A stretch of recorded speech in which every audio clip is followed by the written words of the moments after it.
Hello મિત્રો, હું છું આપનો મેન્ડી. મારા નવા વ્લોગમાં આપ સૌનું સ્વાગત કરું છું. સૌપ્રથમ સૌને જય માતાજી અને જય શ્રી કૃષ્ણ. મિત્રો, આજે હું તમને સૌરાષ્ટ્રના એક એવા છેડે લઈ આવ્યો છું જ્યાં ઇતિહાસ અને દરિયો એક સાથે મળે છે. સ્વાગત છે તમારું રાજુલાનું રહસ્યમય અને અનોખું ગામ ચાંચ બંદરમાં.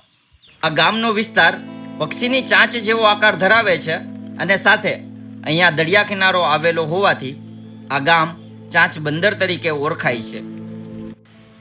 જૂના જમાનામાં આ બંદર ચાંચિયાઓ માટે કુખ્યાત હતું, એટલે કે પાયરેટ્સ માટે કુખ્યાત હતું.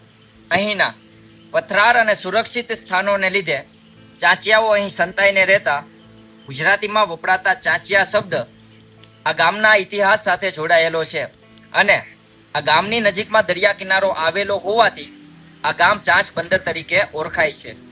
ચાંચ બંદરના લોકોનું જીવન સાદગી, સાહસ અને દરિયા સાથેના અતૂટ સંબંધોથી વણાયેલું છે, જેથી અહીંના લોકો માછીમારી અને મીઠાના વ્યવસાય સાથે સંકળાયેલા છે. સૌરાષ્ટ્રની પરંપરા મુજબ જે વ્યક્તિએ ગામની રક્ષા માટે, સ્ત્રીઓની આબરૂ બચાવવા માટે અને ગાયો માટે પોતાના પ્રાણની આહુતિ આપી હોય તેમની યાદમાં પાળીઓ સ્થાપવામાં આવે છે. ચાંચ બંદર દરિયા કિનારે હોવાથી અહીંના પાળિયાઓના સંબંધ દરિયાઈ સંઘર્ષ સાથે જોડાયેલા છે. અગાઉ આપણે વાત કરી તેમ આ બંદર ચાંચિયાઓ માટે જાણીતું હતું. ભૂતકાળમાં જ્યારે લૂંટારુઓ ગામ પર હુમલો કરતા ત્યારે ગામના શૂરવીરો તેમની સામે લડતા શહીદ થયા હતા.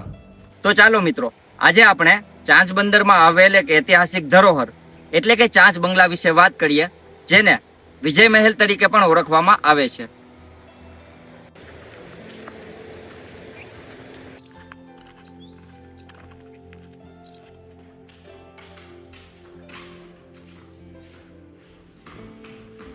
ચાંચ બંદરનો આ મહેલ ભાવનગરના છેલ્લા પ્રગતિશીલ મહારાજા કૃષ્ણકુમારસિંહજી ગોહિલ દ્વારા બનાવવામાં આવ્યો હતો.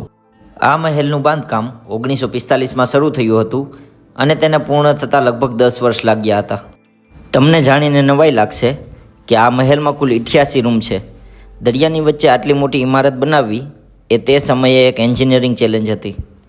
ચાંચ બંદરમાં આવેલ શ્રી બહુચરાજી કલા મંદિરમાં આપણા ઋષિમુનિઓ અને આપણા ઇતિહાસના ભીંત ચિત્રો જોઈ અને મન પ્રફુલ્લિત થઈ ગયું. ચાંચ બંદરમાં અનેક મંદિરો આવેલા છે. એમાં પણ ઊંચા ટેકરા પર આવેલ ભગવાન શ્રી રામ અને મહાદેવનું મંદિર એક અલગ જ સંગમ છે, જ્યાં શ્રદ્ધા અને શાંતિ બંને જોવા મળે છે. આ મંદિર પર આવનાર આહલાદક પવન તમને કુદરત સાથે રૂબરૂ કરાવી દે છે અને જ્યાંથી તમે આખા ગામને જોઈ શકો છો. અહીંના લોકો દેખાવમાં ભલે કડક લાગે, પરંતુ સ્વભાવ અને મહેમાન ગતિમાં અવ્વલ હોય છે.